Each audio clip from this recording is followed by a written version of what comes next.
Hi, everybody. Welcome to our show. This is Kindness Beyond the Veil, where we'll look at supernatural topics like ghosts, the afterlife, psychic ability, UFOs, starseeds and earth angels, magic and mysticism, but not with fear and loathing everywhere. There's positive and even loving sides to these topics, and that's the light we'll shine on for this show. This is your host, Chip Reichenthal. I was kind of thrust into these curiosities in 1979 when my best friend through childhood came to me at the moment of his death, and I had to know why. Back then, you couldn't talk about that stuff without getting a freak label, so I was pretty much on my own looking into these mysteries early on. Answers would lead to more questions and side realms like magic, stars and planets, energy and physics, and lately, starseeds and earth angels. But I found there's no good and evil in an animal kingdom, no good and evil in a plant kingdom.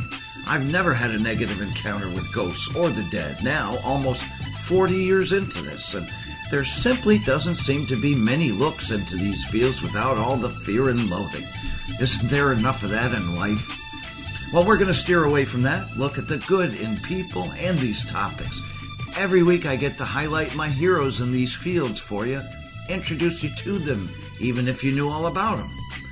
There is kindness beyond the veil. I've seen a lot of it. There's answers to be found on the kinder side of things. And if there's light on the other side, we'll bring it into this side as well.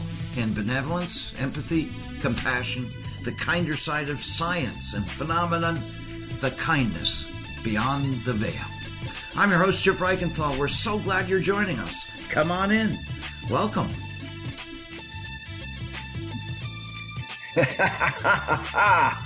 Wow, that was a nice little breeze-through walk in there. We got to credit our super phenomenal producer, the great Tim Roxbury, for that one.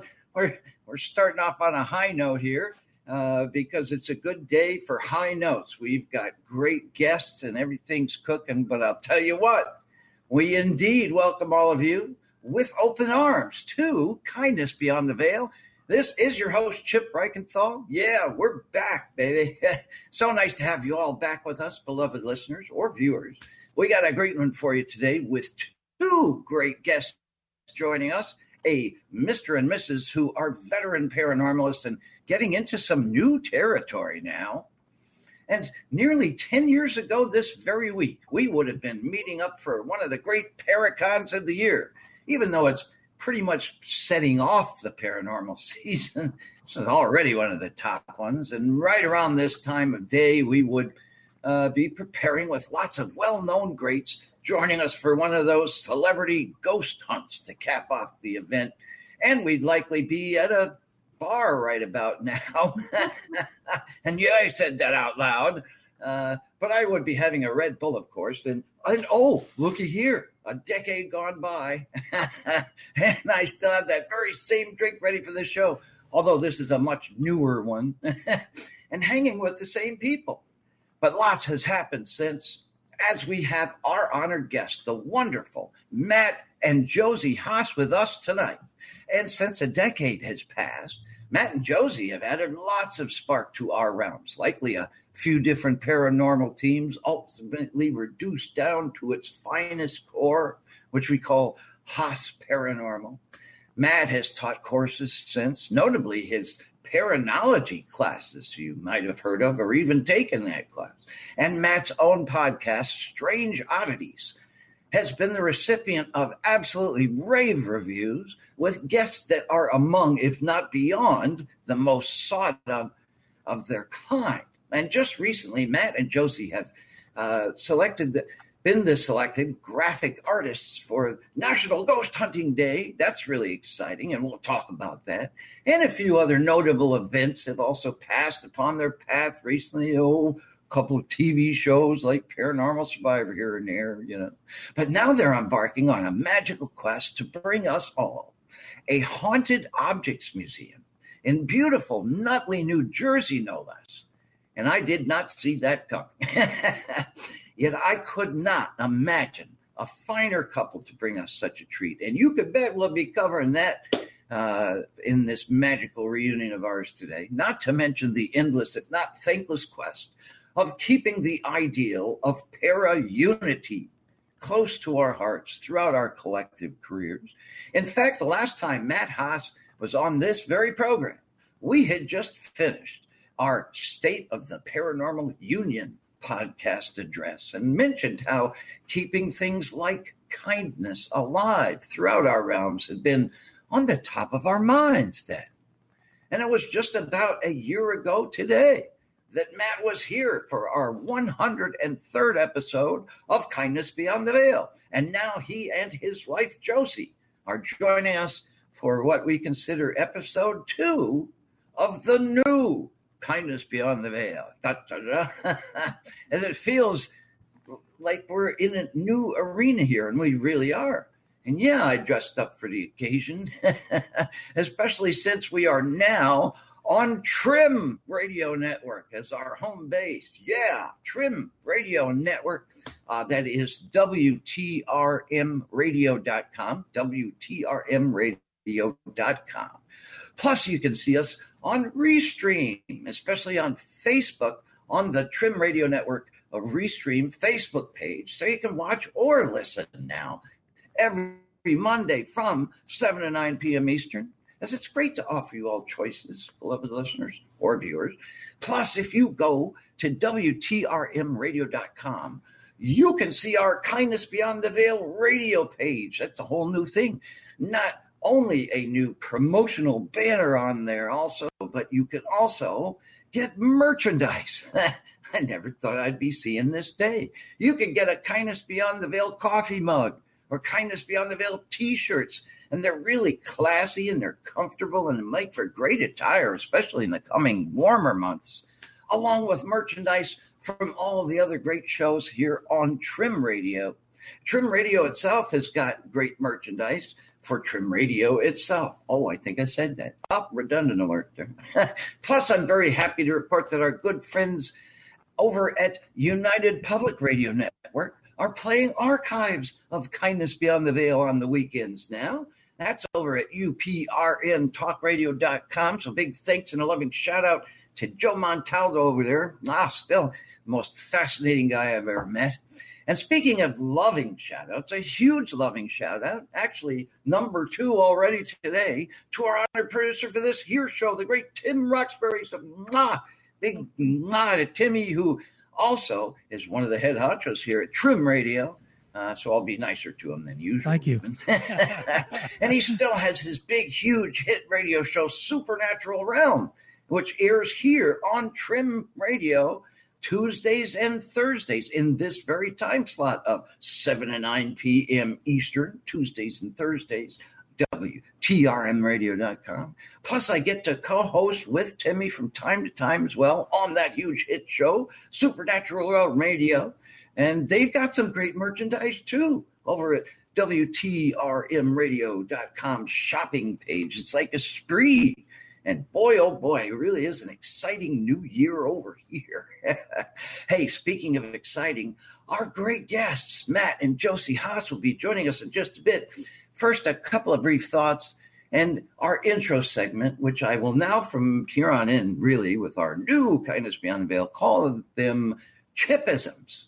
Chipisms, in honor of my good friend John Tobin. Man, I haven't seen him in a dog's age, but he was host of the very first radio show we ever did about the paranormal. It was called Keeping the Spirits Alive, which was John's idea, along with allowing me to do intro segments called Chipism. So to honor my old friend, bringing that name back, and partly in honor of today's Chipism, this week's Chipism is about honor. Honor. To paraphrase the great singer-songwriter James Taylor, honor the people you love with love. Now in the song, it's shower the people. We can honor the people too, right? At least I like to, and especially on TV. You'll hear some newscaster or talking head say something like this. Just imagine who they could be talking about. Ready? He was the nicest person we knew, said just about everyone who knew him. None of his friends or neighbors said anything less glowing. Or, she was an inspiration. She brought hope and smiles to all who knew her. She was a beacon of shining light, and she would go out of her way to make you laugh or smile or feel better about things. Does that remind you of anybody you know? Chances are, me neither. And yet I'll guarantee you, these are always the things you hear about one or two kinds of people. Someone who is either murdered, once they describe these victims on one of those Dateline or Discovery ID shows about murder mysteries in real life, or about anyone selected out of the over 500,000 people who've fallen victim to COVID-19.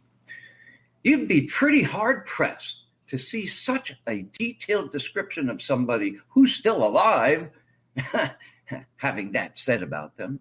And especially this day and age, we're too busy vilifying anyone alive, finding and embracing their faults or inadequacies. After all, if we can make the living part of that proverbial accident we slow our cars down because we pass by, well, it keeps viewers tuned in then longer, doesn't it? What is it about John Doe that makes him worse than any of us? Keeps us tuned in.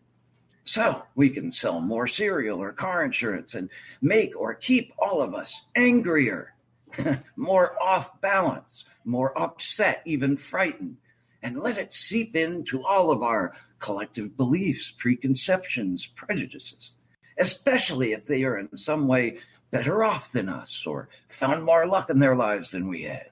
We can shame them or chide them and feel so much better about our own crummy lives, even though we'll still feel pretty crummy and just a little more angry. And it's rather ironic. Most of the time I do, or at least try to do, the opposite. When I feel pretty crummy about stuff, I choose to honor the people in my circle of friends, the ones I feel great about having in that circle. I feel better about that.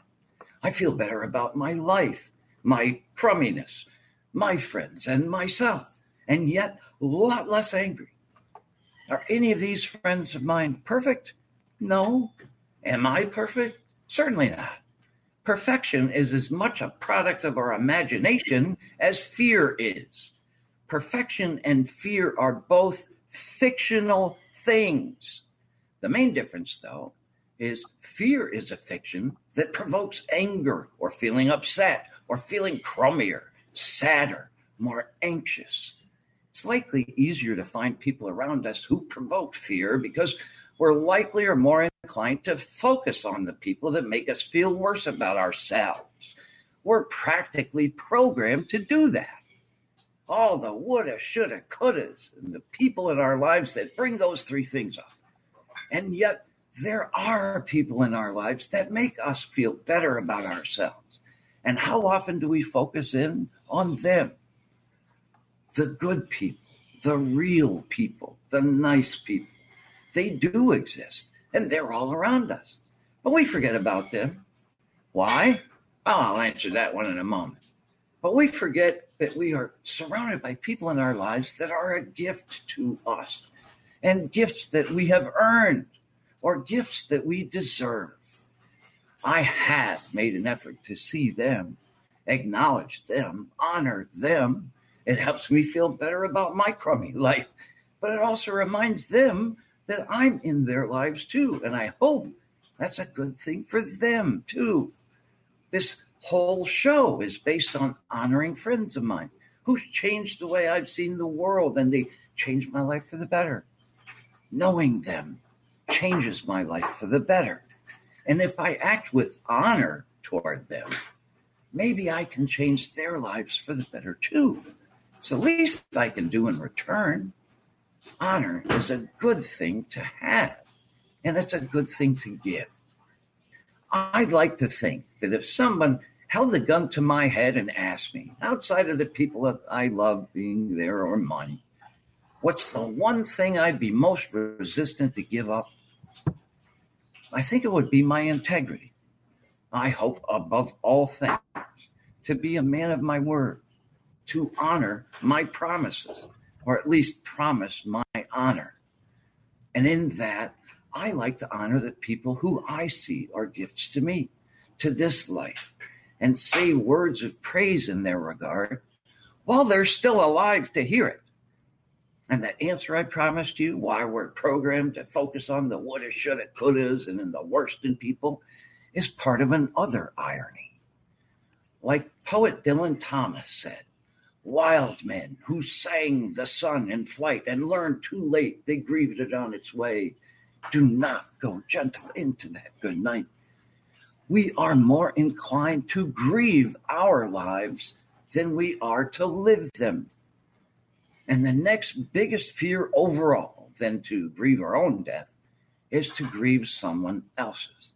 So perhaps we can say nice things about others and nice things about ourselves, especially when they're true on both counts, instead of waiting until somebody's dead. So at least we can be assured that they can hear us say that, or we can hear them say it. Maybe we'll be more inclined to live our lives rather than to grieve them. To have honor, to bestow honor, to give honor is never a bad thing.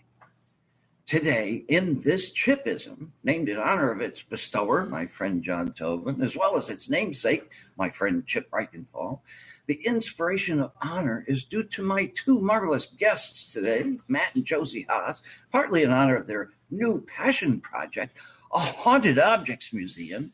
I mean, how cool is that, right? Which they honor objects belonging to people no longer on this earthly plane. And let's honor that concept for a moment, as chances are, you can think of something, some object of yours, any object of yours, all right? Thinking back's on now. Any object of yours that will carry with it your energies long after you've left this earthly plane, this mortal coil. Can you think of what objects those might be? I have friends in the psychic realms who do something called psychometry. They hold on to an object or a photo of someone, something personal to someone, and they get impressions off the energy of that object or photo, especially if that object was of particular importance. Can you think of an object of yours that would be particularly good for something like that? Likely the same object in both cases. For me, I had stumbled across once something in this random parking lot one day, and it was so random. It was a keychain of an angel. The keychain with that angel had some saying with it about how the angel would be with me wherever I drove or walked and would watch over me and whomever I was driving or walking with. And whenever I was in the deepest pain, emotional or physical, and even in times of great joys, I would hold that angel as tightly as I could. Years passed, and I would hold that thing until one of its wings finally broke off. To this day, there was never something I held that dearly as objects go, wedding rings aside. And I know that energy of mine will still thrive upon that thing long after I pass in the great beyond, especially now that I don't even know where the hell it is yet. I once had a friend who told me, and this is kind of cool, told me that no matter where you are, or where you stand or sit at any given moment, well, that place meant something in time. His way of saying that everywhere is haunted. I thought it a kind of a morbid way to honor anywhere you go, albeit a correct interpretation. The same thing can be said about any objects or items in your home that originate somewhere other than you or yours. Haunted is not necessarily a bad thing, and certainly does not always come with some evil forces. Perhaps a force of some kind, an energy of some kind, and chances are it's only evil or negative if you believe it so. There have been times, although we'll talk about that a lot later, it's not always the case. There have been times, and within the parameters of a haunted location where I have traveled with my friends in paranormal teams, where we have seen certain objects actually have some strange kind of influence or even move on their own or radiate with this palpable energy or force that more times than not would draw a reaction from somebody such as, oh, I feel something bad here. Even when to me it felt more like a longing energy, a loving energy, a yearning, a coveting, apart from an evil. Even when that person who thought it evil and I would both note the object radiating with remarkable clarity, strangely enough, we would both think ourselves correct on that. Semantics, I suppose. It depends on what haunting may mean to you. Ultimately, we would be right. And sometimes, like people, whether we honored the object or discounted as some novelty that object, we would be, each in our own way, correct in its regard. When you honor things or people, there is an element of love there. When you disregard or mock things or people, there is, at least ultimately, a fear there. If you were to take a few minutes out of any given day of yours to honor the people around you that you see as gifts, you'll find it a very rewarding few minutes. Minutes that might even endeavor a smile. Don't you deserve gifts? Don't you deserve smiles? Haven't you all been through enough lately to deserve honor? Spoiler alert, the answer is yes. Yes, you have. So smile. Enjoy the honors that you've earned. Enjoy the moments you've made. Enjoy the life you've lived and live it.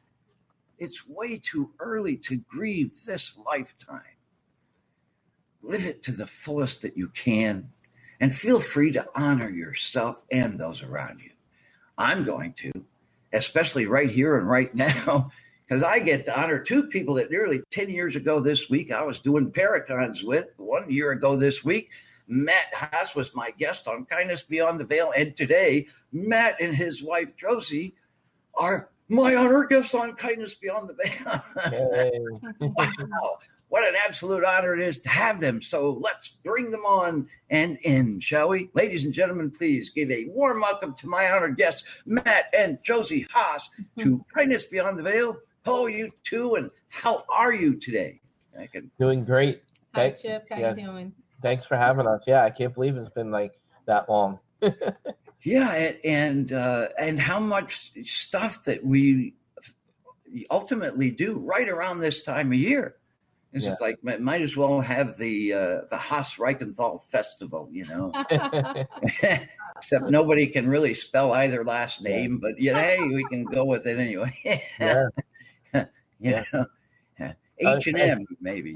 And thank you for bringing Chipism back, by the way. That was wonderful. Yeah, that was really good. Thank you. You know, I kind of had to, you know, it was because a lot of people, you included, because I should share that Matt and Josie were listeners to the first radio show I was ever on. It was really John Tobin's show. I got to co-host with him. But I co-host a show here with Tim Roxbury, the great Tim Roxbury, who's producing us. It's been a hit show for a long time, Supernatural Realm. And, you know, when I co-host that, poor Timmy doesn't get a word in. Or guess we all know that calamity. But, and, you know, it beats dead air where I come from. You know, dead air is a radio phrase for silence. You can't have it on radio, you know. But we're not radio anymore. But these guys were listening. And when we had a show called Keeping the Spirits Alive, John Tobin and I, and you know, they were fans of the show, and that was a very cool thing. And that was, you know, over 10 years ago. And John was really the guy. He was extremely talented, extremely connected. Everybody knew who John was, you know. I'm just this kind of little light bulb faded behind him somewhere, just, you know, tucked away. He was throwing these things and got really the best acts of all. Yeah, I consider both of you guys great mentors of mine through the years, being on multiple podcasts myself that I've hosted or co-hosted with other people. Yeah, and Chip's been there with me through the years, so I've always looked up to Chip and Mr. Tobin. You know, and that's what brought us together because, I was an avid listener, and I said, I saw them do it, and I said, you guys made it fun. You guys, did it with integrity. You did it with honesty, and you did it preserving the haunting as well as the history of locations, and you spotlighted guests and everything, and it was a great show. It was a great concept. And we won free tickets. Yeah, and that's how we met. That's right. I've still got pictures. Actually, I posted on Facebook on the Chip Reichenthal. I think it's on the Kindness Beyond the Veil page too. I think I have a picture of the three of us at Paracon. It was one of Tobin's events. I think it was in Fort William Henry in Lake George, New York. Yeah. And I think it might have been. It was either when my book came out or it was slightly before that, and I was teasing it. So yeah.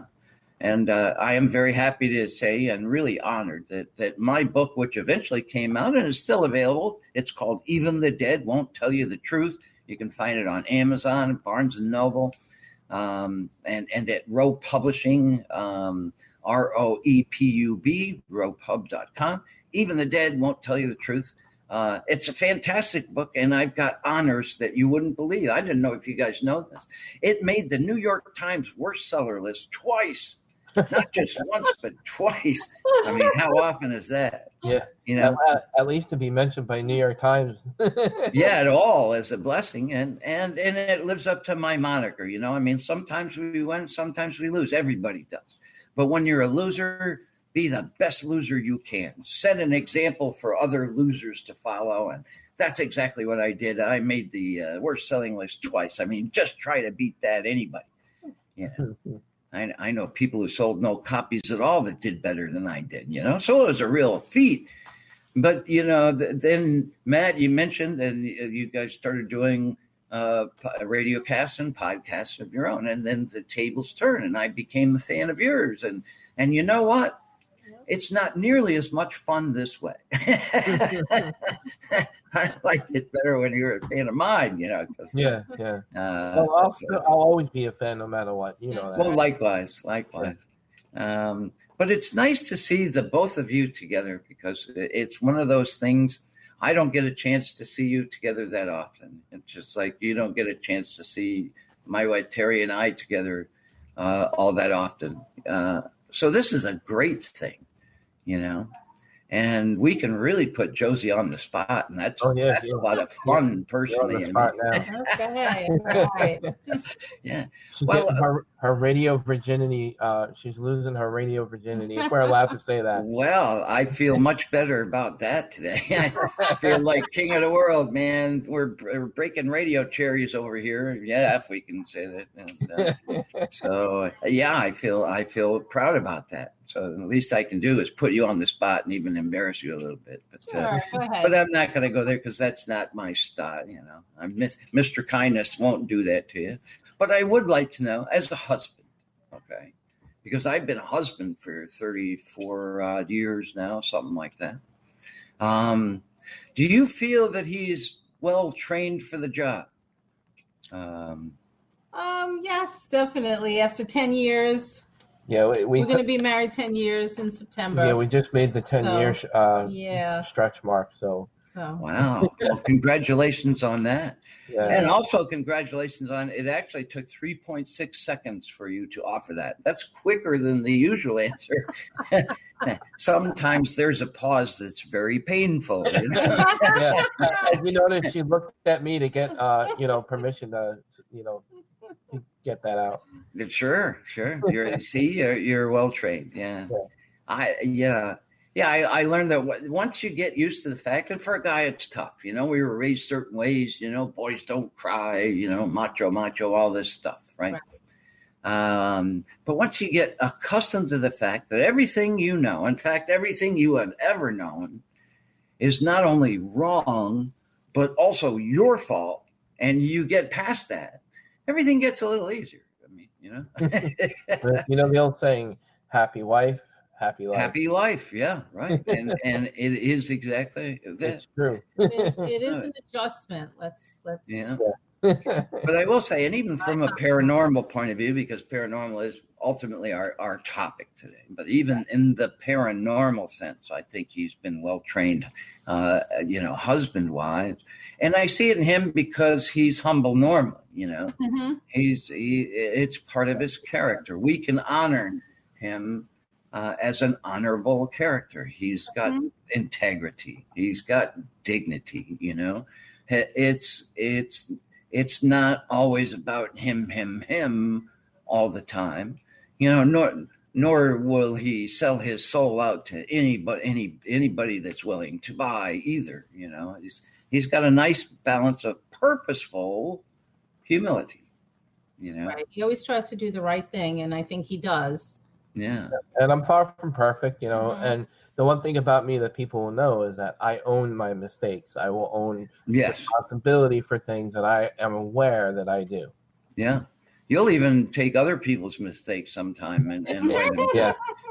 Just so they can save face, which is, again, an honorable thing to, I used honor as a chipism tonight for a reason, because we've got a couple here that have shown honor. They've shown our realms honor, When you investigate things, you're not, I'm more of a one-sided guy. I always like to look at the kinder side because, like, nobody else really does. But you're very even-keeled. You always consider both sides of things. Oh, definitely, yeah. And I really wanted to build that up as I'm kind of painting this portrait of you both, and at least how I've seen you through decades in our realm.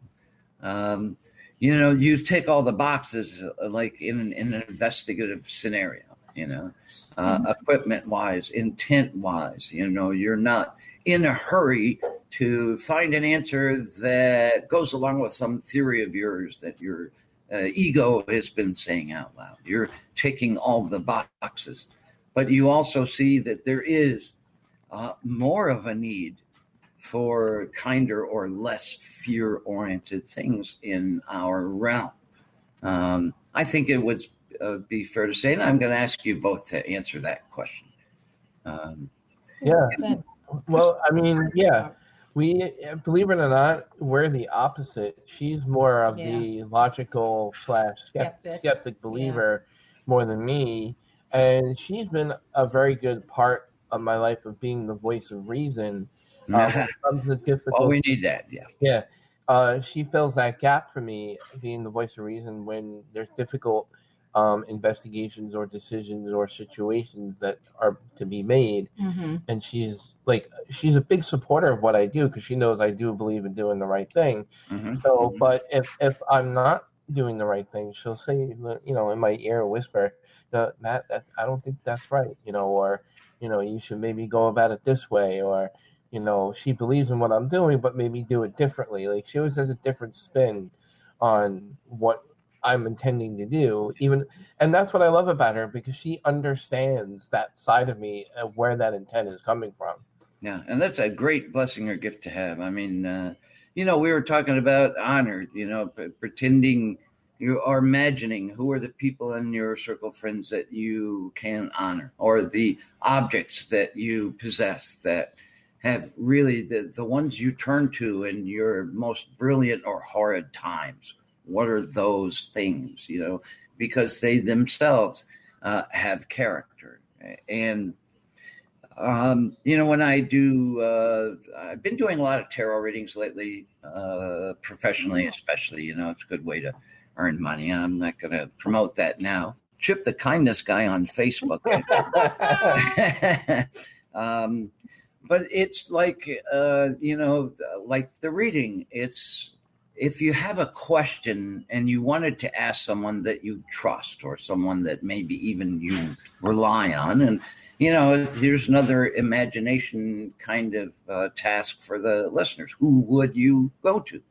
Would you only go to a romantic partner, or husband, wife, or best friend, or family member we trust, or cousins, or neighbor, or somebody? We usually have somebody that we go to if we really want their outside yet friendly opinion on something that, Right. a job that we're in interviewing for, or a hobby we're considering, or, when are you going to stop me from doing something absolutely reckless and stuff like that. But and it's nice if people can imagine, who's the person in your life for that. That's why, in the readings, it's the cards. I'm not the psychic. The cards are the psychic. Right. They're the ones who know the answers before they knew who I was going to read before I did. They knew who was in the room before I knew. They're the thing. But it's random. It's out of the sky. It's all these invisible things, spirit guides, spirit masters, angels, the kind of things that you can't see that are out there somewhere, not the people around you.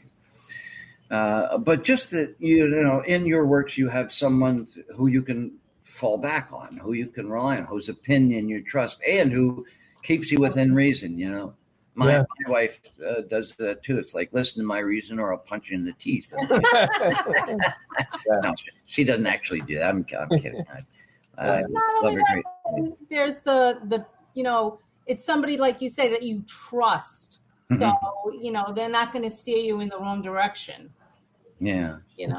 So. Somebody with the same energy level as you, not like with bad intentions, like somebody who is level-headed but also have that same connection as you, where they'll steer you in the right direction. Mm-hmm. And I think that's why we get good results when we're investigating too, because we have that connection going on, and one complements the other, and we get really good results. But I have to ask, just as somebody who's fascinated, because I haven't spoken with you as a couple since that picture we took like 10 years ago. Yeah. It's either one or the other. So, this is a kind of a great moment. But I think it's also a learning moment for all of us, because, we're talking about these are a couple of people who are veterans in the industry. They're paranormalists. They're great investigators. They've been on television shows, Paranormal Survivor, at least one, if I'm not mistaken, maybe a couple of other shows. I've been on Paranormal Night Shift. That's the other show. Paranormal Night Shift. Yeah, that's the other one. And in investigations, they work as a team, but they're also, maybe he'll take one tour group out and Josie will take the other tour group out. So, so they do things both collectively and separately. And it begs the question, when Matt's out, putting his neck out there for a podcast like Strange Oddities, which was a huge hit. And I'm not jealous. I'll be okay. Don't you worry about me. Or the Paranology courses, which you may have helped with. I could be ignorant in that, but I'm assuming that these steps that Matt went out and kind of took on his own, and you proudly watched him, seeing him in the limelight, the wonderful, loving, unceaseless support unit that you are.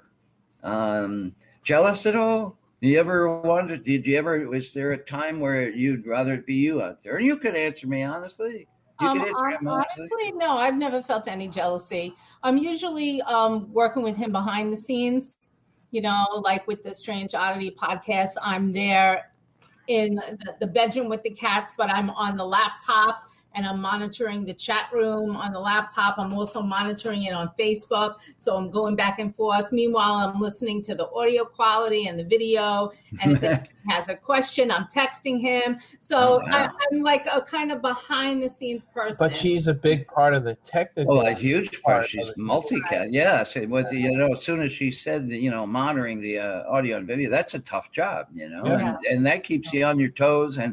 But she's doing all these brave and cowardly things when nobody's looking, Right. So that's why I'm kind of thrilled I get to salute Josie also, because I've been there. Like when my wife and I go on an investigation, we experience things differently. And that's my next question for both of you, because I think it might have been somewhere like Penhurst, where we broke off. We're alone in this room, and my wife, Terry, just knew that there was like some sort of nun or some type of earthbound spirit, kind of like that. that is a walking paradox. Someone who has some sort of extreme faith, and yet at the same time is wretched, out to provoke and wreck things. I'll use the term reckless. I mean, it's just been my personal journey. I've never come across negative energies myself.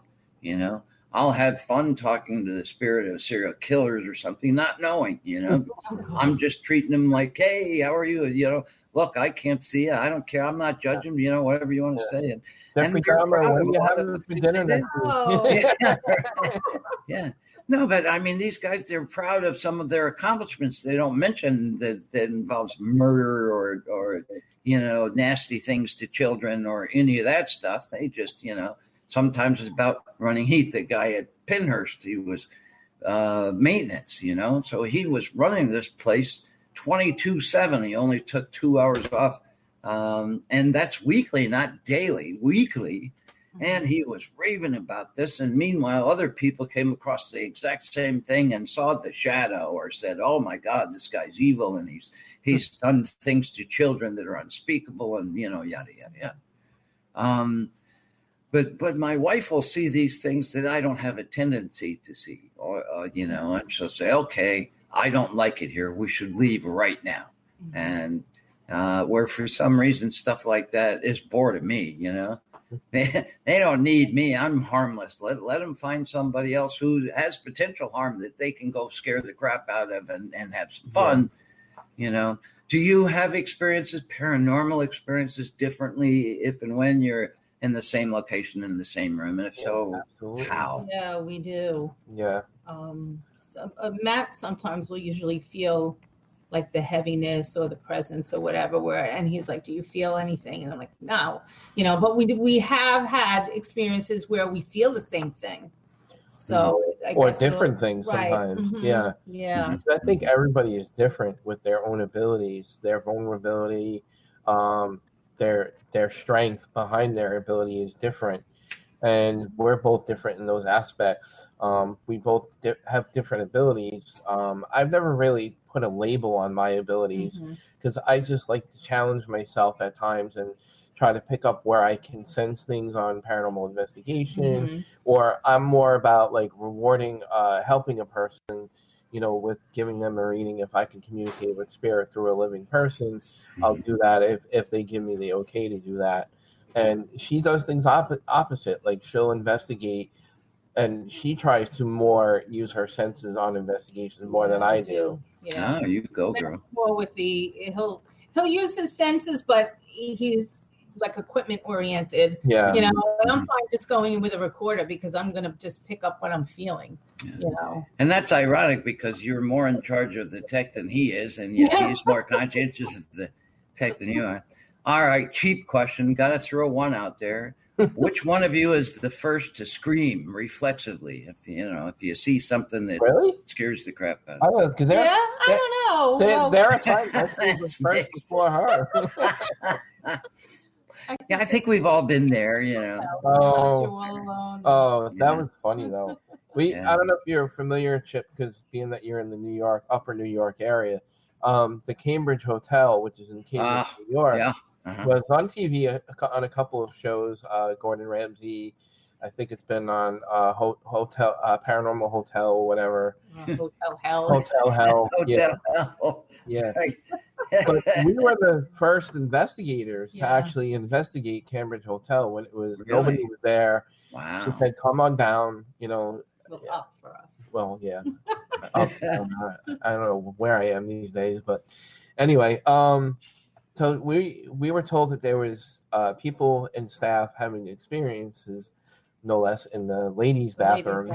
And I said, all right, there's no one here. Let's go in and scope it out, investigate, and see what's up. And so we go in there, and I'm going to leave you the rest of the story. So we had the lights out, and I think all we had was a recorder. We had a video camera, maybe. I had my camera, and I told the spirit, please, we want to communicate with you. Use anything that we have to draw energy. I said, take my camera, drain the batteries, whatever you need to do. And Matt's like, yeah, if you could do that, that would be really good. And if you could unlatched the door to the stall. The stall door to the bathroom. In the bathroom. All of a sudden, my camera dies.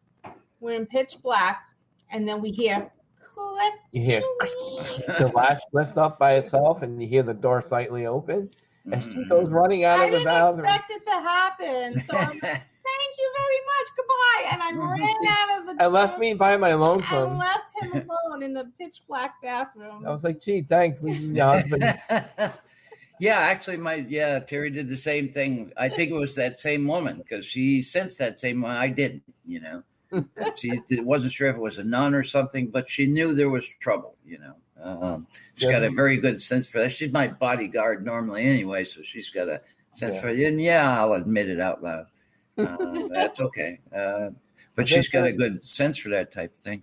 But the irony is, the scariest to me to go into these places, and half of the time, these are broken down buildings that nobody's taking care of, especially the town or city that owns it, doesn't even consider it. And the only people that even give it a second thought are like high schoolers for a place to get drunk or loaded when they're 14 and 15, right? So the place ultimately is in worse condition than if they had just left it there, And we go in, we turn all the power off if there is power in any of these places. So we're totally in the dark, and we can't count the house electricity, so to speak, as throwing off our EMF levels or electromagnetic frequency level, because that's important stuff to us. But at the same time, there's bats and spiders and rusty nails that you could step on, staircases you go up that could collapse. Midway through, and or hit your head on a low then you're surrounded by tetanus-inducing sharp things, glass and nails and that's scary to me. I mean, hell with ghosts. I mean, I'm more scared of tetanus shots than spiders myself. Yeah. Do you guys? And I know you've been in situations like that, so it's only fair to ask if you ever felt that way. If it was like, whatever's here, it can't be as bad as this rusty staircase or whatever. Yeah, that I'm a big believer in that. I'm always like, no, we shouldn't investigate this, or we shouldn't be alone. It's only two of us. What if we go out into the woods and something happens to one of us? Who's gonna, I'm not gonna be able to carry you, or so like yeah. She'll get some to die. No. Yeah, I mean, it is true, and they find the crappiest places, and. Mm-hmm. But there's a lot of history, and I guess that's another question.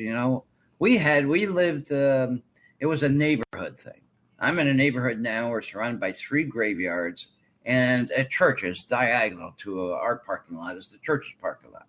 So 3 graveyards and a church and a nursing home, which is kind of a living graveyard, if you will, because we hear ambulances twice a day. You go to that place, So I know I'm surrounded by friends. I've made a lot of friends here, that you can't see, but we're kind of protective of each other, But if there's been situations, I suppose, where the myth of it either makes you feel less scared or more scared. There are places that. People were sick for a long periods of time and mistreated, or prisons, or things like that. But even novelty aside, do you ever reach situations where you seem to have this feeling that maybe you're protected rather than a target? Well, we're big believers in protection when we do investigate prior, during, and after. Because we've brought things home with us quite a few times. And so we've educated ourselves on how we can protect ourselves on a frequent basis when we face different situations like that.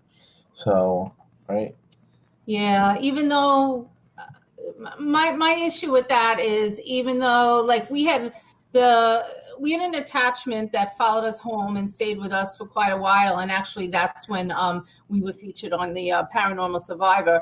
But the thing that I had with that is I thought I was protecting us when we left the investigation. I was doing my protection prayers and everything that I thought we should do. and it still followed us. Wow. So yeah, that, I have to ask deeper questions about that, because that's never happened to me.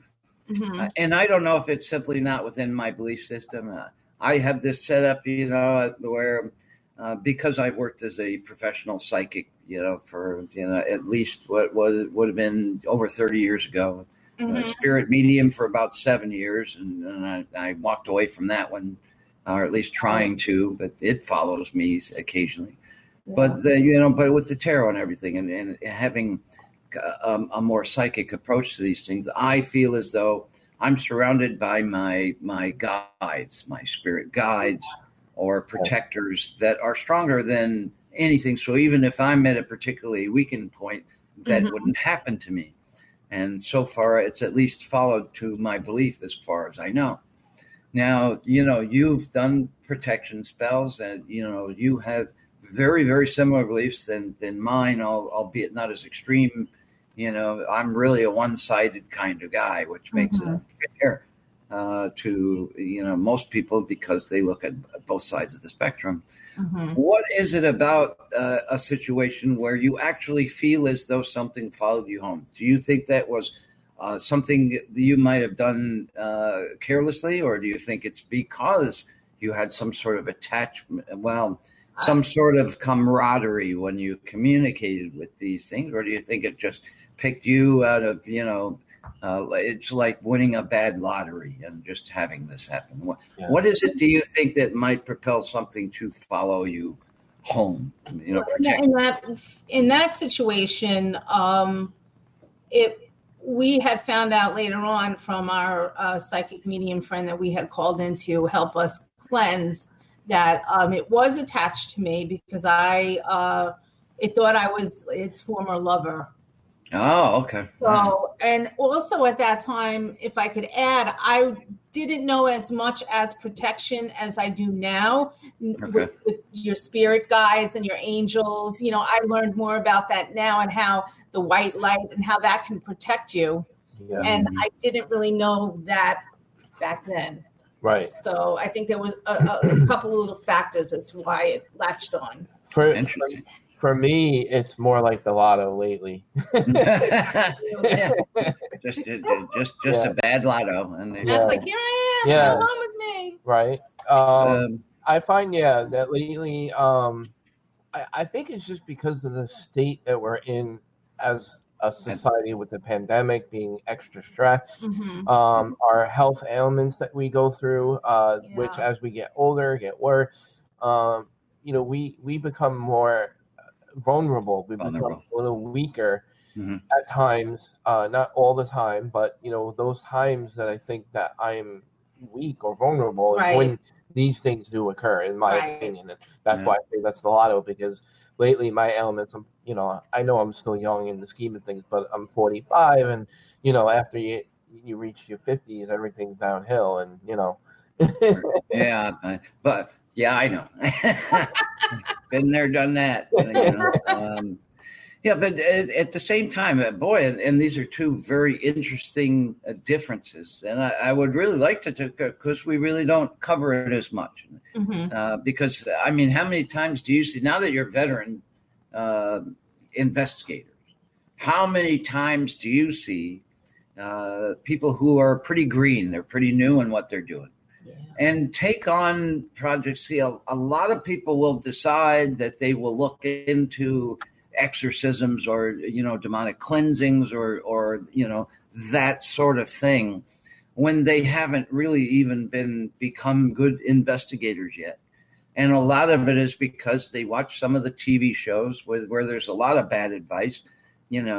Nothing against the hosts of the show. It's mostly a production or network thing. They've got cereal to sell, so their schedules are like this. If they're the type of show that goes around taunting spirits so they can get something for their video footage, they leave a mess behind, and somebody's going to have to clean that up at some point. It's a metaphorical, spiritual mess. It's not something that you can just take a sponge, and some Mr. Clean and get it off there. Right. They left a situation behind.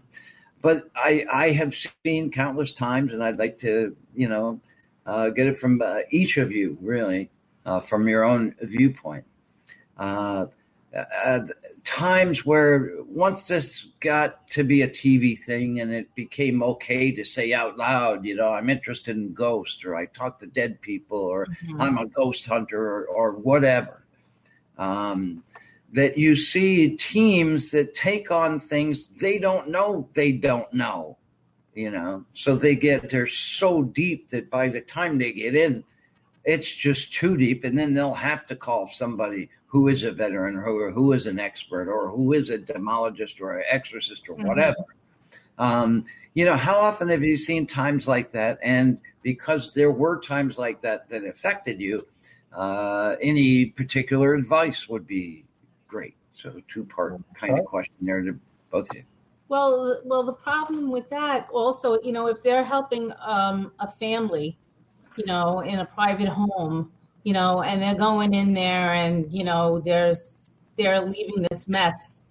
We've been called in for cases where teams have gone in and made a mess, and then we kind of had to cleanse it all out and stuff. I'm sorry to hear that. But, I love helping people. That's one of the reasons why I do this too. But you're dealing with people's lives here. You know what I'm saying? Yeah. And there's like and not everything is demonic too. There's a big psychological, line. Like there's a line there of a fine line of psychological or mental illness and possession.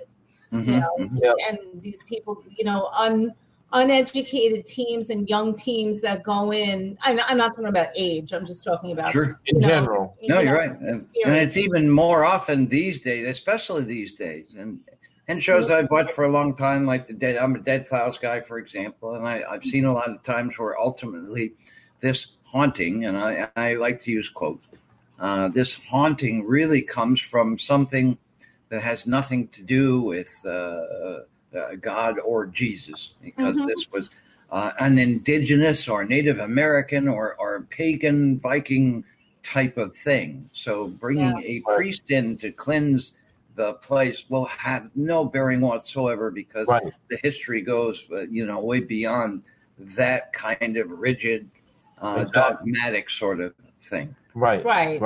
What bothers me about the whole private home investigation thing is teams that are inexperienced, and I'm not taking any credit away from people's skill, talent, or their, abilities they may think they have. Don't get me wrong. You guys have those things, and that's great. You guys are the younger generation of the paranormal community, and you're the ones that have to bring it forward and push it, pay it forward, and educate, the younger people that are younger than them, and move that forward and forward and forward. But what bothers me is that the inexperienced people that watch these shows, they get these ideas and theories from the shows, and I'm not saying they're not totally inaccurate. They embellish a lot of the theories, because they got to sell for ratings, and the networks have to make money and stuff. So they got to label everything as scary and demonic. That's what they look for. It's a business. That's what it sells. But what bothers me is teams that get excited to go into a private home. Oh, I'm excited. We got, we got our first private home investigation, and they're boasting about it on social media. And these people who don't know anything about the paranormal, and they're bringing you in to educate them, to help them with they're afraid of and what fears they have about their situation. And honestly, you're going to make things much worse by having that mentality going into a private home. So I think people need to rethink the seriousness of private home investigations. Yeah. I'm sorry if I went on a little rant, but that just... No, that's actually perfect, really. And there's also, to me anyway, because I in my protective cleansings and all this, I don't particularly use any artifacts that's associated with any particular organized religion. I don't have my rosary beads or, Buddha candles or, whatever, because we don't know what this particular evil may be. But I've also seen a correlation between people who are religious and people who see evil things occurring in locations. Sometimes it presses them to look for it. I think the point I'm building up to that I'd like opinions from both of you is I see people sometimes on social media, their life sucks, okay? It's going one step forward, two steps back, one step forward, two steps back. And rather than just saying, well, my life sucks. I'm in this crappy little area. Once Mercury retrograde's over, I'm going to take care of this. They'll assess it to some attachment. They'll assess it to negative things. And that disturbs me because they're giving their personal power away to some invisible thing they're not even certain for sure exists. And B, they're finding evil where evil is not necessarily at. I've seen a lot of cases where some confrontation or communication with spirit at a paranormal event.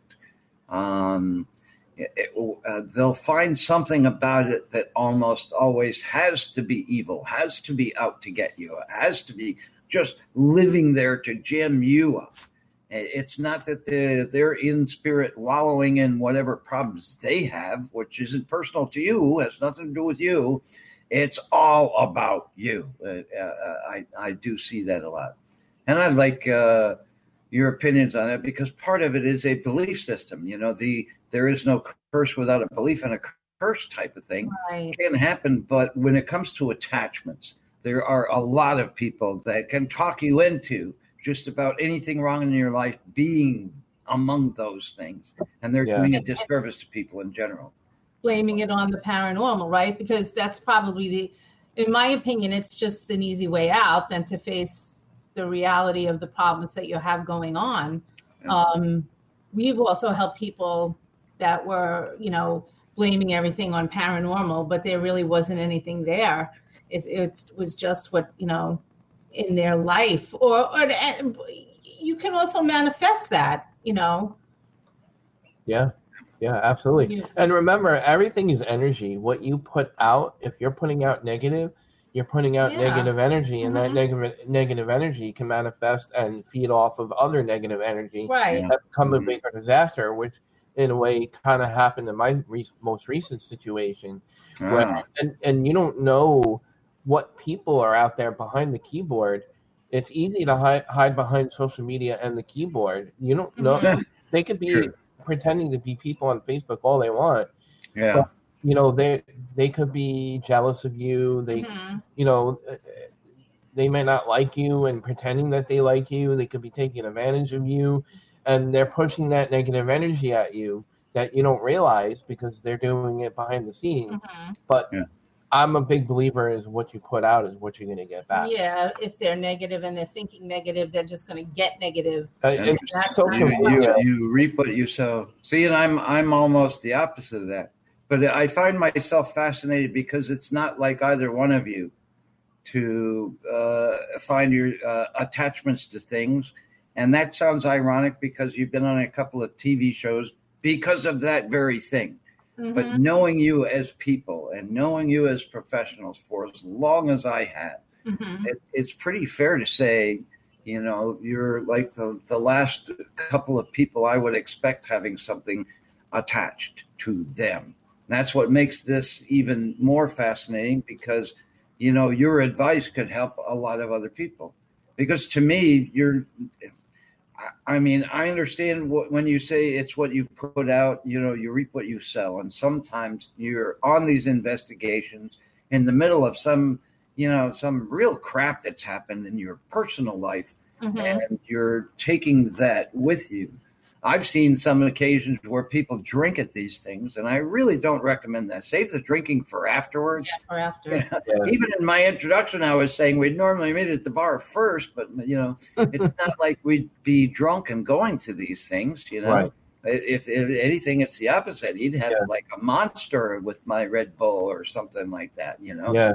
Otherwise, you're going to have a big experience. Well, the original first attachment that we had, we were exactly what we said.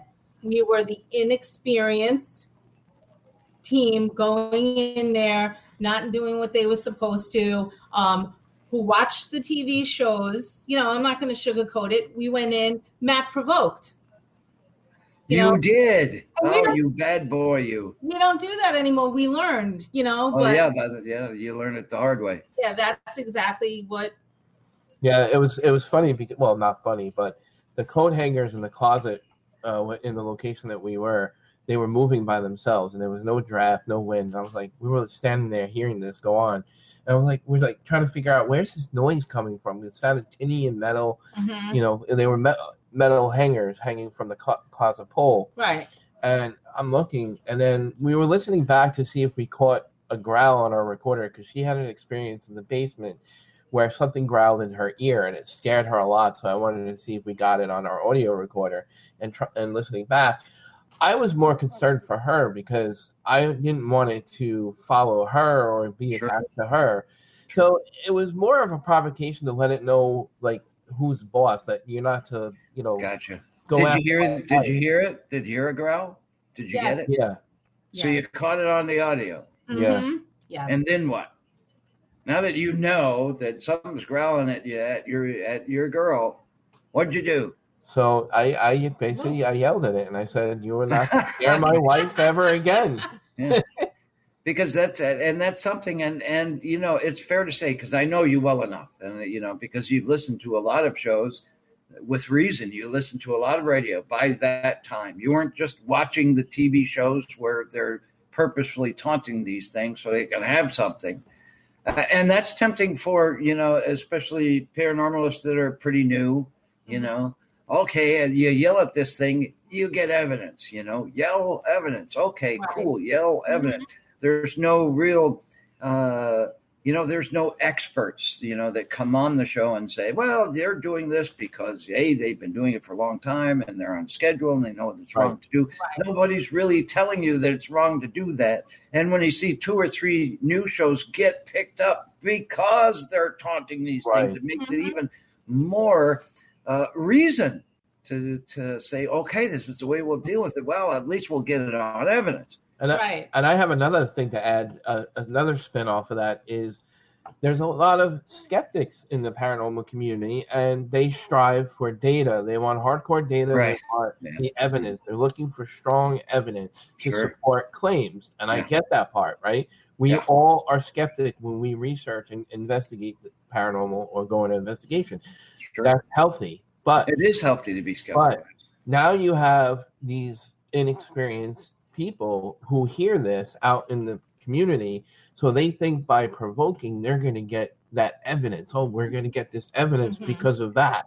So and then I can present this to the skeptic, and then the skeptic is still going to laugh at them because they'll be like, well, because you acted like this. I don't, you get what I'm saying? Yeah, I do, and it's just fascinating. I can't tell you how many people just have this preconception before even trying. Oh, something bad's going to happen. We're going here, so there has to be something evil here. If it's haunted, then something bad happened here, and if something bad happened, it's going to come at us and try to push us down a flight of stairs because that's what we see on TV. That's what we've learned on TV, and even though you knew better, you're also, protecting Mama Bear who got growled at. You have to, get a little. Yeah, we were just big shout out to the people at St. Albans Sanitarium. We were just there not that long ago. Yeah, that's right. Been on multiple paranormal TV shows, and on Ghost Adventures in particularly, they had this interview about investigators and staff that call this thing the creeper, which is a shadow-like figure that's supposed to be really scary and crawls around the ceiling and walls in this particular long hallway. And we're just sitting there like, okay, oh, creeper, creep us out. Like, yeah, right. Show. Yeah. Again, I think like what we were like logically trying to come up with ways that what could cause this creeper. I don't think anybody actually investigated logically where this creeper, maybe its origin came from or what caused it. because there's like so much light and shadow play that come through the It walls and the messes with your ceiling. eyes. It really does mess with your eyes, and I'm sitting there going, it's no wonder that they think they're seeing shadows. Yeah, I'm going to be beyond fascinated with this. Because again, so many people, the thing that they fear is something that you didn't think would happen to you and ultimately ended up happening to you. Mm-hmm. So we're going to be fascinated with that. All right. Yeah. I guess I'm a straight shooting guy, except in my drink is a Red Bull. So I'm a straight drinking bull shooting guy. I guess most people would agree with that for some reason. I think the sugar-free one. Yeah. Oh yeah, Timmy's flaunting his Trim Radio Network coffee cup at me. Trim. I'll have mine. I ordered mine today. I ordered my Kindness Beyond the Veil coffee cup and 2 Kindness Beyond the Veil T-shirts. I got them in 2 different overlays for the show. So yeah. Actually 4, I bought some for my wife too, because, like her representing, And yeah, you can actually get merchandise for Kindness Beyond the Veil and Trim Radio Network and Timmy's big hit show, Supernatural Realm. If you go on WTRMradio.com and you go on the shop page there. Oh, yes, he's flaunting all that stuff. I'll be back, man. Next week I'm getting a new supercomputer, just so you all know. This current computer that I'm using, great as it may sound or look, has 35 gigs left on its hard drive. So I'm in kind of a hurry to get that sucker. And I got one of these, multi-$1,000 gamer PCs coming. So even if I look worse on radio, I'll be better at Call of Duty. So what's Thomas always say? We're back, baby. We're back, baby. Yeah. And we're back with awesome guests. Boy, what a lineup we have, too. Next week we should let you know Tom Conwell will be joining us. I really came across him because he's one of the most pronounced UFO followers in the world. He seems to know where they all are. This guy's got a knack for it, but he's also been an electrical engineer his whole life. And he's going to give us a really good insight of how electricity itself, not just the EMF that we always use at these investigations, the electromagnetic frequency, but how electricity itself affects paranormal investigations as well as even UFO seeking. So that's next Monday at this very time. But this week we are graced with this wonderful married couple, a veteran paranormal. So I've known throughout most of my paranormal career. The great Matt and Josie Haas are with us. They've got a haunted objects museum that they're building in beautiful Nutley, New Jersey. It's an awesome place if you haven't been there. We're gonna ask them about that. But before we went on our little break, we were talking about how they managed to pick up some attachments, and because there are so many people that believe they have demonic or negative attachments but don't have them, I'm trying to separate the real from the not real. So, and these are a couple of people that I really wouldn't expect to have something follow them from somewhere, wherever it is that they go investigating, because, when I look at them, all I see is sweetness myself. So at least the one time, and it made for good TV too, I understand. Is there something, I'm going to kind of segue a little and stay where we are, because with this Haunted Objects Museum and you're building a collection, are there things that you've gathered for this museum that seem to make it so whoever those objects were important to, that's no longer here on the earthly plane, is following in that museum along with it, saying, hey, what are you doing with my stuff? Has that occurred to you all yet? Considered just specifically with the museum and the objects you're collecting for? Yeah. Well, it's in the beginning stages. I'm hoping to premiere on National Ghost Hunting Day, which is September 25th. September 25th? September 25th. Wow. And I'm hoping for the museum to kind of be, somewhat in a display fashion or exhibit by that time. Mm-hmm. We still have quite a work ahead of us because we just, again. Well, it's still a good date to shoot for because you have to assume that by then it'll be a little easier to get a collection of people to come in and look. Right. And say it would have last September at this time. Yeah. Well, not only are we collecting objects ourselves along the way of our travel and recreation of, visiting different areas around the tri-state area, we've also had people donate things to us, such as an Ouija board or a scrying mirror that was allegedly used by a witch. Wow. But some of these objects that we pick up during our travels, my wife has actually felt a few things from a couple of different things, such as the Air Force hat, right? In particularly that we got from Stonington, Connecticut, right? I think that's where we got that. Or was that? No, we got that from Virginia, Christiansburg, Virginia. Right. These objects now are just random people sending them to you and say, "Hey, here's something cool. Good luck." Or are these people that you know and trust, and so whatever they send you, won't kill you?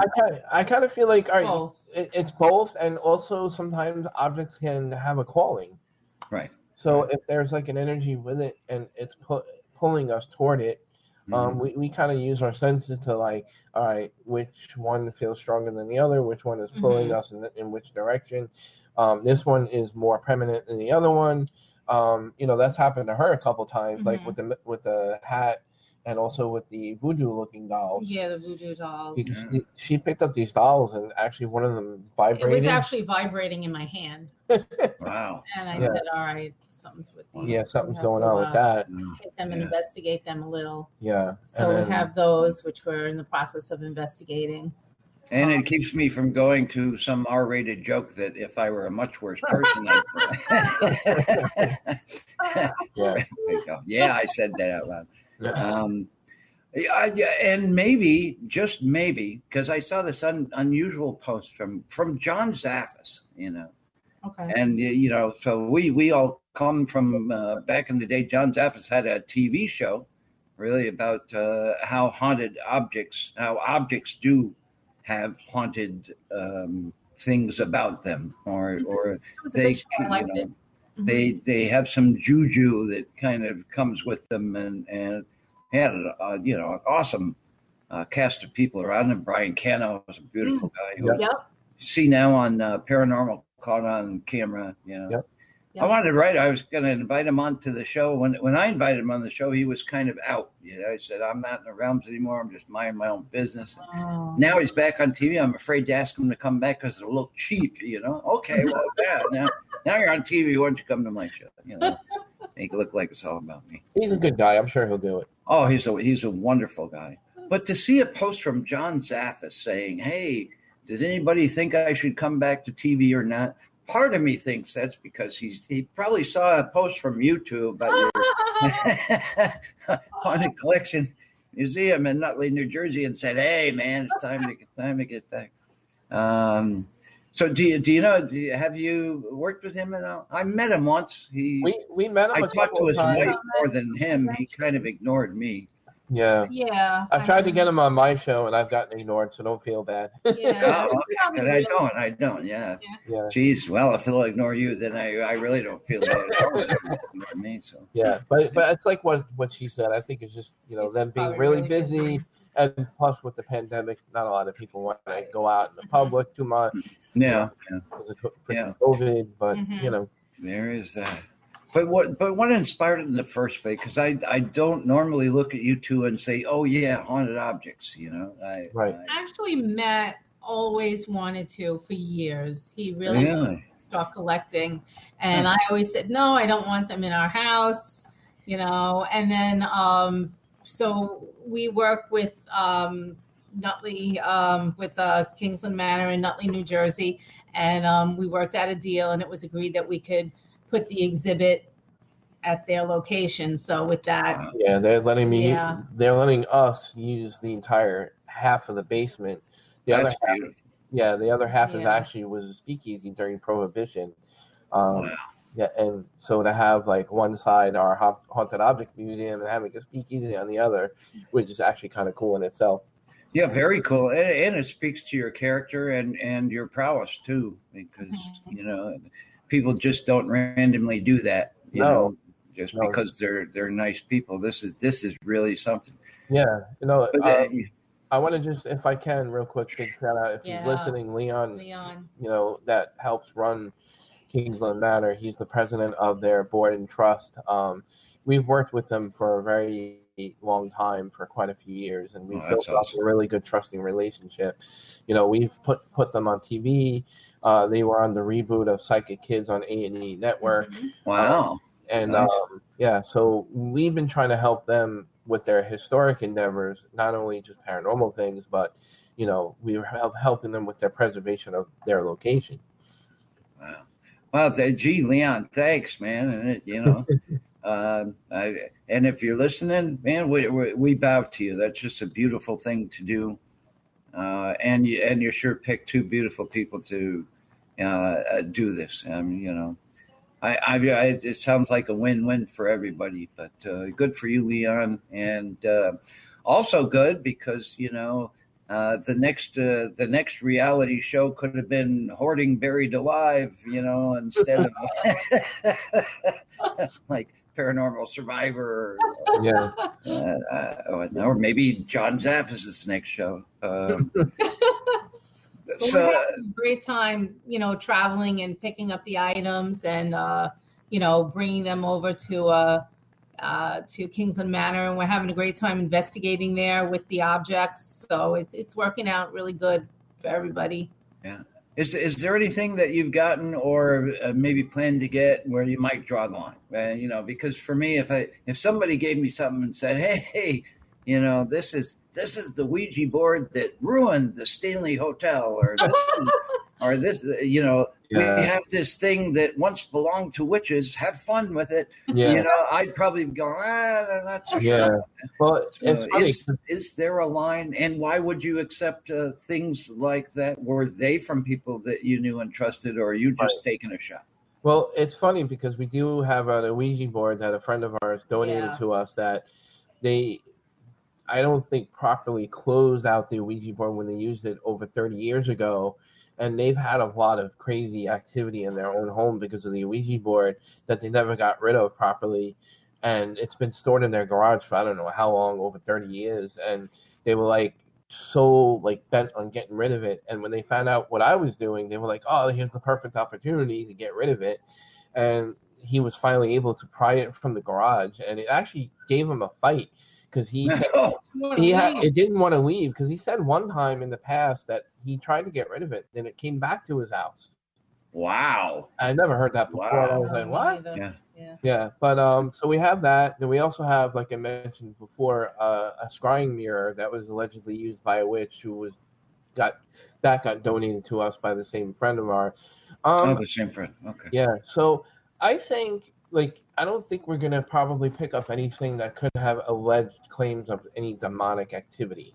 Because I don't think I'd want to invade Kingsland's Manor spiritual space, so to speak, and bring in the wrong negative energy to clash with that energy that's already there. Oh, that is just like you as the person I know, because you wouldn't want to do that to Leon or to Leon's property or Leon's generosity for letting you guys have the whole bottom of the museum for this haunted collected item. So, I think you agree. I totally agree. I would never do that. Yeah. Has there ever been anything that you can think of in all your years investigating where you've been on a certain location, and it wasn't so much, something like these cold balls of air that follow you around the room, so something's around, or that little faint smell of sulfur and decomp that's permeating in some corner that lets you know you probably shouldn't walk in there? Has it ever been like an object that you've come across, even before you even considered something like this? And now I'm having you put your imagination caps on here. That really enchanted you on a property, and if so, what? you know. Well, we have an antique radio here that was calling to us, but it's not bad. There was no, feeling of like, no, we shouldn't get this object, or we shouldn't, Yeah. right? Yeah. It wasn't bad. We've spoken to a medium during a reading. She said there's nothing bad with the radio. She says there's a happy. That's always a good thing, Yeah. especially if you trust me. Female spirit that likes to dance to music and dances around, and happy that we brought it with us because Nice. I guess we have that same spiritual energy that she has. So and it's funny because every time she turns it on, our house becomes active for a few days. But nice active. Yeah, not nice bad. active. Yeah. No, it makes sense. Well, again, because I've been on a lot of events with you guys, and that's how I know you guys. I don't know if you were at the Shanley with us. We were talking about the Stanley earlier, which is all the way on the other side of the country. It's in Colorado. I've been there. Yep. Yeah. But the Shanley Hotel is this really nice little place near the Catskills in upstate New York. Yes. Where it was a hotel, but the guy who owned the hotel, who's no longer with us. And, Sal.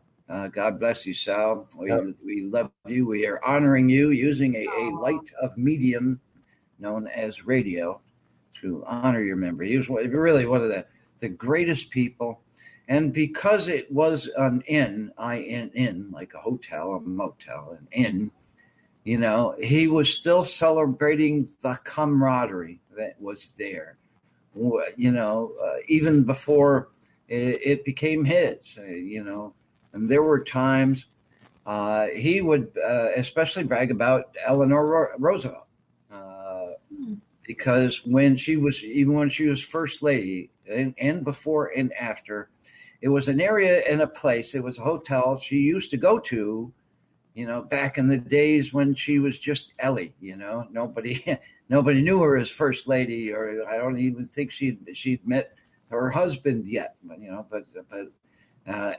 But he would, when she was first lady, let her come back to the hotel anonymously, and she was just Ellie to anybody. She wasn't, hey, the first lady. She wasn't, hey, this is Eleanor Roosevelt, just Ellie. And everybody treated her like that. So it was really a vacation for her because she didn't have to be treated at a distance, like a celebrity or somebody in politics, well, especially nowadays would. She could just be herself, like when she was younger, and see some old friends from back in the day. And it's like none of this whole Washington, D.C. stuff even happened.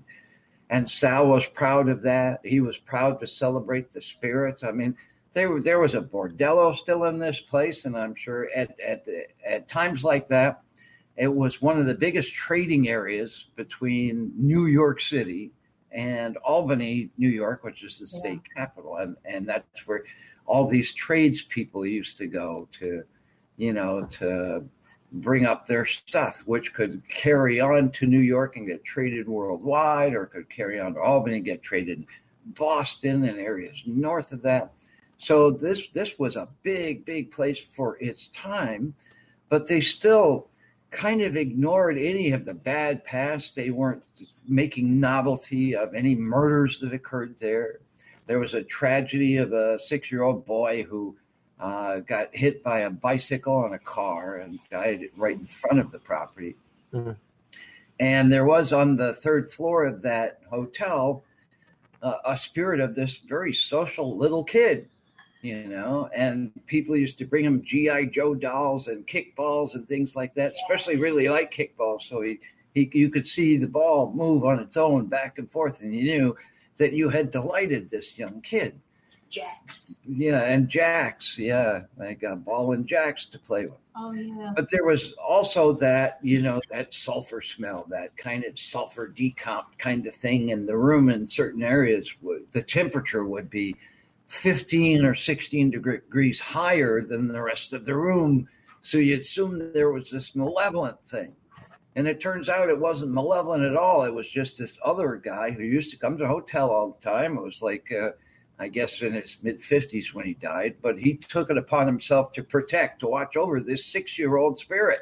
Oh, wow. Because the spirit was too kind to the living. He didn't trust the living. He thought the living would take advantage. or maybe ask him to follow them home, like purposefully. Hey, come with me, instead of following them around. And he was often misinterpreted as malicious, where he was just being a security, took it upon himself to be the security. Nobody asked him.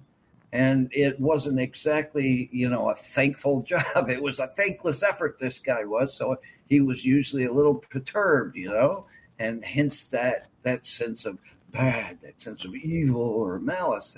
Right. So a lot of people misinterpret malice. And I mean, these guys would know that. But, just so the kickball would get a lot of attention from future investigators of the same property. They'd look at the kickball because they knew, hey, this kid kicked this spirit kid kicked this kickball around. Let's use that. Or, so those objects that he especially took a shining to in spirit became kind of objects themselves. These objects had value to that spirit, so they had value to investigators. And that's why the whole thing of haunted objects fascinates me, because it's not always a negative connotation. No, right. It really meant somebody to something to somebody. It could be somebody's wedding ring or something that happened on the best or worst day of their entire lives. Exactly, I agree. Yeah, I like to think of it as giving that person who owned the object recognition. You're giving them recognition, and like the word you used quite a few times at the beginning of the show, you're honoring them, attributing the object and what you're doing with it by putting it on exhibit or display in their name, and you're recognizing that. And I think that could also be why objects also become active or haunted, because you're giving them that recognition. Yeah, and you had mentioned earlier when we in the interview, when we just kind of teased that we were going to talk about this, somebody's Air Force cap, I think was the term you used, and yeah, we had been to locations where certain wars were honored. The French Indian War, War of 1812, these kind of places where you go and people, American Revolution centers where revolutionary soldiers still have graves there. We had a grave of a sergeant, American Revolution, right across the yard from where we lived. It was just on its own. Nobody knew about it except for some haunted website out of South Carolina. For some reason, they knew that there was an unmarked grave of an American Revolution soldier. And they said it was one of the most haunted locations in all of New York State. And it was right across the yard from us. We never even heard of it. And my wife would go and she'd straighten up the area because, again, drunk kids would go if they knew there was a graveyard around. Right, yeah. So she straightened out their stone, moved a couple of things around. I think she straightened everything up else except for this one item. And then a week later, we'd go back and check, and the spirits had moved that one item back to exactly where it was to honor what she did. Oh, wow. That's cool. Can I ask you something now? Not only that, but when I was cleaning up, I would be saying, turn around and go over here and move those bushes, and there would be another gravestone. Yeah, she found it. She found a family member. That's it. Yeah, and they said, you could hear drums, after every full moon and all this crap, which was crap, But because we randomly honored this thing, it was like they honored us back. But we went to some paranormal settings that were about soldiers, and they had the weapons that they used in a certain war, whether 1812 or a French Indian War or something like that. But it was the weapon themselves, it really honored the spirit of the person that carried it. And the person that carried that gun that was mounted on the wall of this place there to honor it would return from time to time. We caught some audios, an EVP of the guy whose weapon it was, because we saluted him. We stood there and gave him a salute, thanked him for his service, and honored the fact that his weapon is on display somewhere, keeping really his memory and his honor, to use the word that I used earlier, alive. And that was actually kind of good for I mean, we got stuff. We got we got EVPs. We got a little, orb video type of thing, which was cool too. So I wanted to ask you in that regard because, you've got this guy's, hat in when he was in service to his country, and that has to mean something not only to him but to the museum as well. Does that kind of have any feeling that comes attached with it that you've noticed yet? Yeah, well, like I said, my wife a couple of times have had some feelings with some objects. Right, and I think we investigated last weekend over there, and it came through in a couple of EVPs. Yeah, we were doing what they call the EchoVox app, which is not connected to the internet whatsoever, and it's not transmitting any RF radio. So it's just like a word phonetic kind of dictionary built into the software. And it's like it echoes the words back into the app, and you can shuffle different settings. And we've had really, really good success with it, believe it or not. The last time we visited Kingsland Manor to investigate further, that we wanted to validate that there was, feelings with these objects that we picked up. We got the hat, definitely came through a couple of times. And then what else? The spirit board. The spirit board, yeah. Mm-hmm. And the spirit board, the Ouija board. But yeah, the hat is kind of interesting because it's from Vietnam years. In the 60s that the hat was made, and we actually had a friend that did some great research on it for us, which saved us a ton of work. Which, thank you, always great when that happens. Right? Yeah.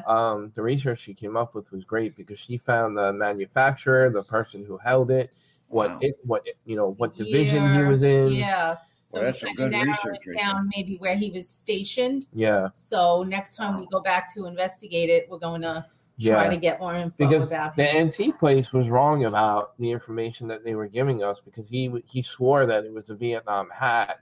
Now, it was during Vietnam time period. He thought it was Navy. But it's Air Force. Because of the symbol that's on the hat and how it's decorated. And the buttons. No, I remember that time period well.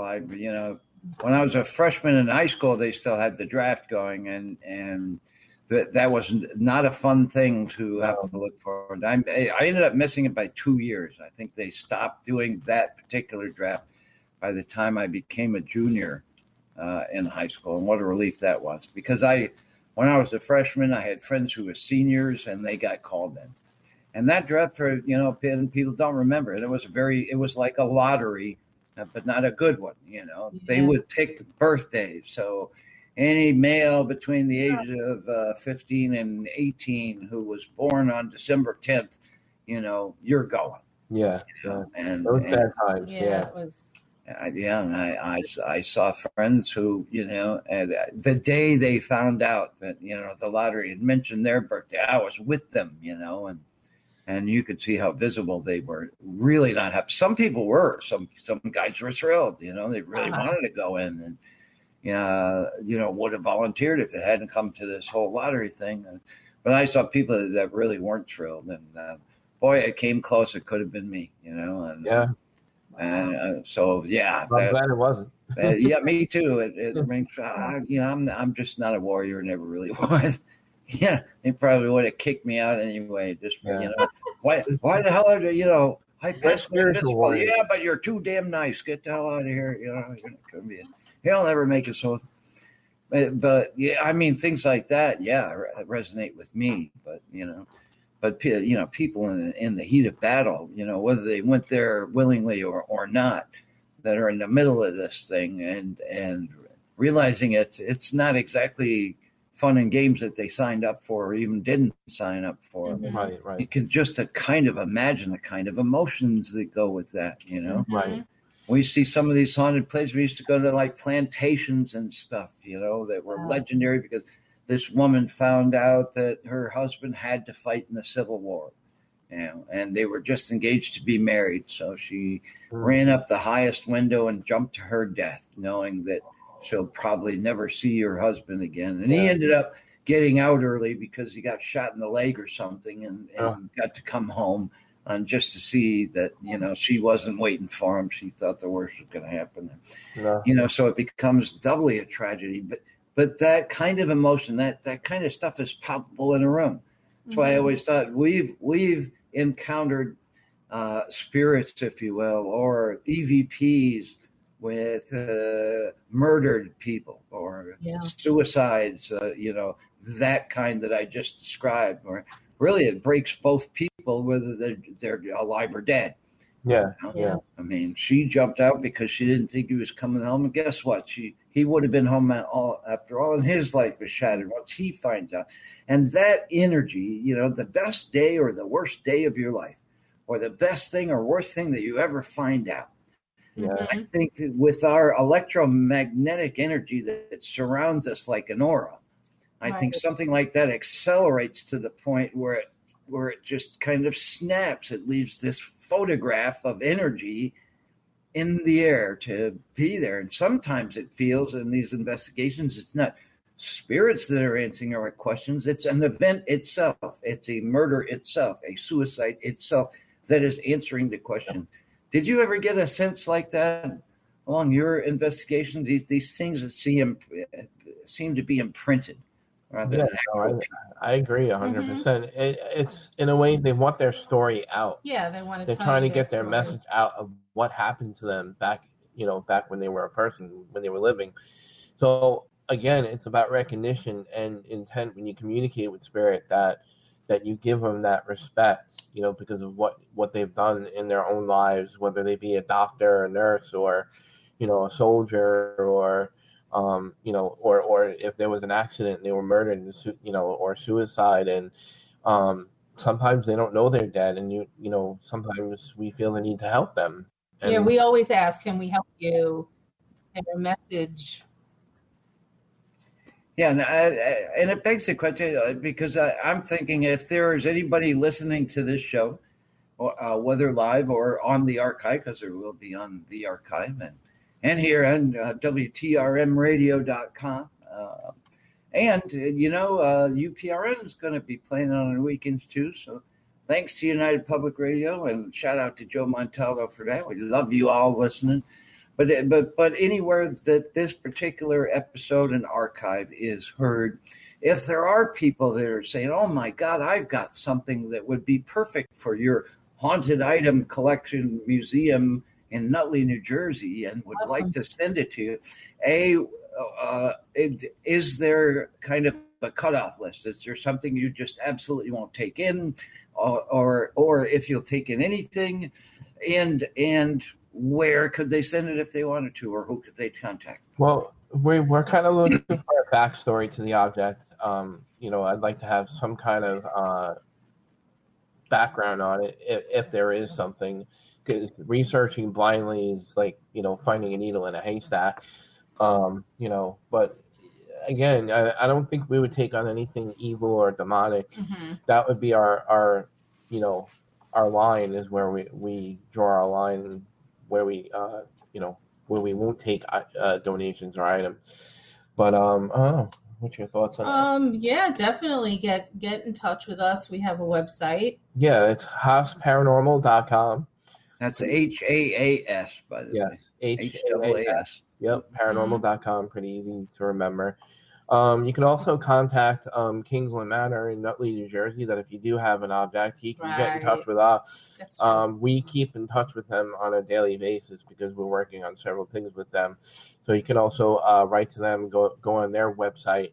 I believe it's kingslandmanor.org, I believe is the website. But it'll redirect you to their new website because they just put a new one up, if that's not the correct one, because I'm not on there that much. Yeah. I mean, this is kind of a new and exciting thing, and I think it would be a good idea, especially because I know these two. I've known them for a long time. These are the kinds of people who would live up to my chippism, the honor the object, honor the history of the object. They would for it, and give it the attention and care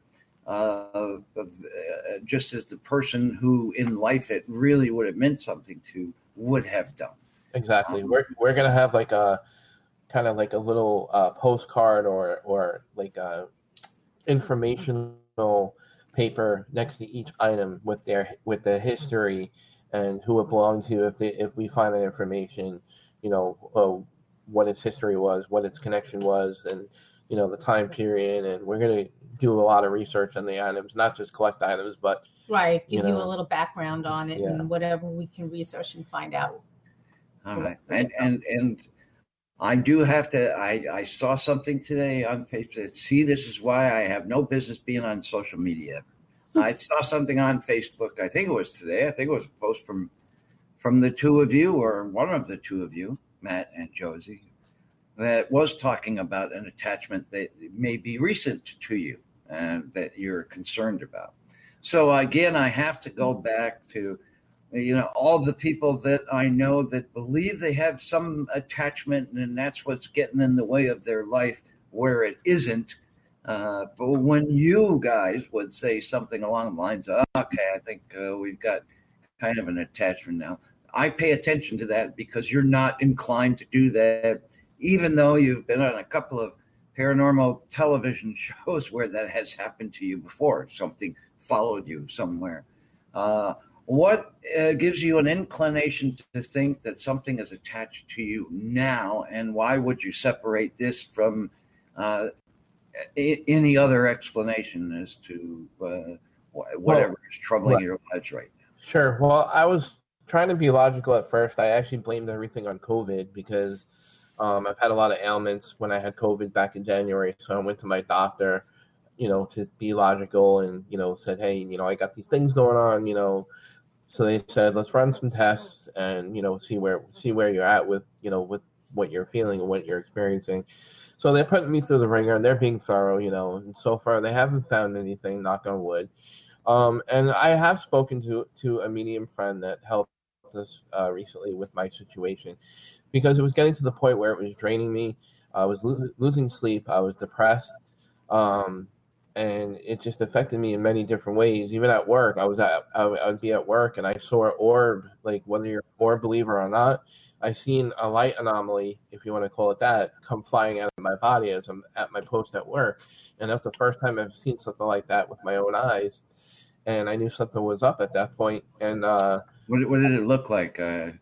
Inquiring minds have to know now. This light alarm.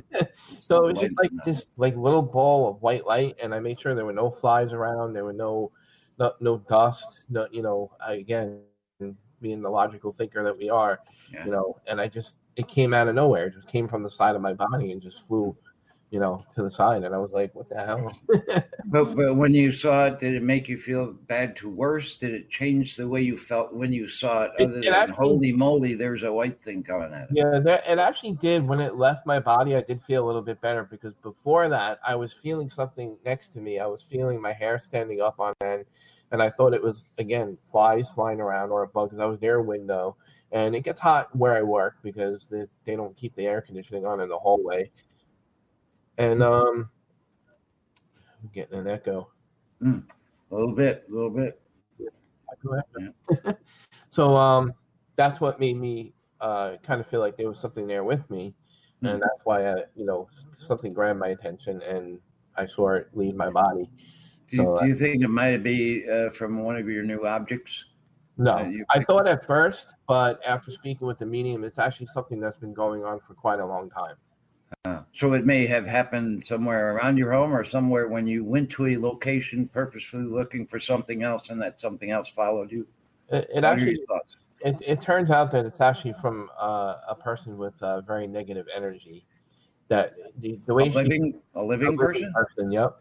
That kind of she made it explain it as kind of like a hex, but not so much a hex, but pushing jealousy and negative energy toward me, and eventually manifested into this bad thing that I've been experiencing. Yeah. Wow.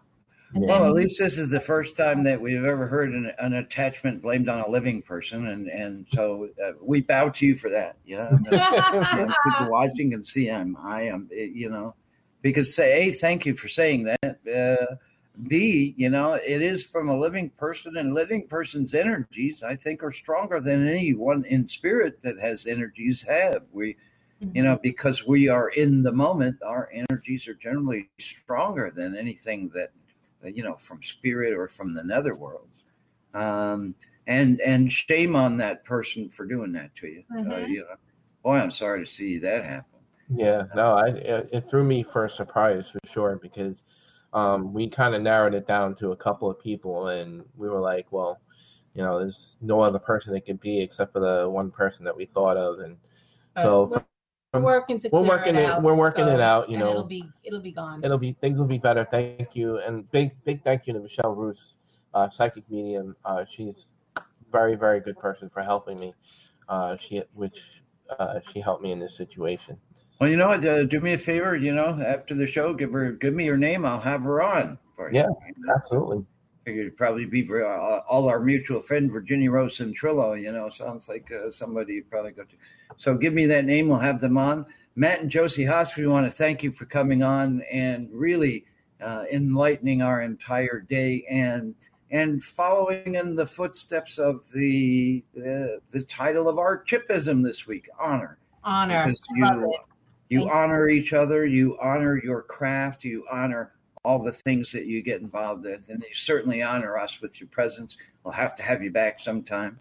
Again, we remind you next Monday, which I believe is the 10th of May, 7 to 9 p.m. Eastern, right here on Kindness Beyond the Veil. Tom Conwell will be our guest. We'll be talking electricity and its role in both the paranormal and in looking for UFOs and any other kinds of potential contacts. So join us for that. We're at a time when we got to go. Thanks to my beloved producer, the great Tim Roxbury, whose actually show Circle the Universe will be coming up. And we ain't stepping on that one. And we remind you all, you can hear us on weekends on United Public Radio or uprntalkradio.com. And the rest of the time, this is our home base, man. Every Monday, 7 to 9 p.m. Eastern on Trim Radio, WTRMradio.com, where you can get merchandise, Kindness Beyond the Veil, shirts, and a coffee cup and everything like that. I'll be seeing you again soon. Meantime, try to be nice to other people. Try to keep the love if you can. We've had enough fear in our lives. Let's let that for somebody else who wants to swim in it, because we're entitled to better. This is Chip Reichenthal thanking you all. We love you. Mwah. Thank you, Matt and Josie Haas, for being here. And good luck. Thank you, Chip. Your Haunted Collectors Museum in Nutley, New Jersey. And we'll talk to you all soon. Take care, everybody. Have a wonderful week. Try to smile and live your life.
Poetry man, you make things alright.